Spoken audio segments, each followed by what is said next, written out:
আকস্মিকভাবে শত শত শিক্ষার্থীর বৈধ ভিসা বাতিলের ঘোষণা দিলে দেশজুড়ে আতঙ্ক ছড়িয়ে পড়ায় বিদেশি শিক্ষার্থীদের ভিসা বাতিলের সিদ্ধান্ত থেকে সরে দাঁড়িয়েছে মার্কিন প্রেসিডেন্ট ডোনাল্ড ট্রাম্প প্রশাসন। ভিসা বাতিলের বিরুদ্ধে শতাধিক মামলা করেছিলেন বিদেশি শিক্ষার্থীরা। বিস্তারিত থাকছে ডেস্ক রিপোর্টে।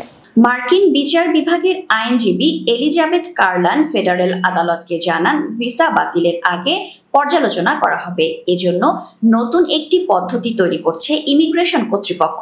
ট্রাম্প প্রশাসনের এই সিদ্ধান্তের ফলে ১,৮০০ শিক্ষার্থীর উপর এর প্রভাব পড়ে এবং ২৮০টি বিশ্ববিদ্যালয় আক্রান্ত হয়। মার্কিন পররাষ্ট্রমন্ত্রী মার্কো রুবিও আগেই জানিয়েছিলেন, যুক্তরাষ্ট্রের স্বার্থের পরিপন্থী মনে হলে শিক্ষার্থীদের স্ট্যাটাস বাতিল করা হবে। এই সিদ্ধান্তে বিশ্ববিদ্যালয়গুলোতে আতঙ্ক ছড়িয়ে পড়ে। অনেকে স্বেচ্ছায় দেশ ছেড়ে যাওয়ার সিদ্ধান্তও নেন।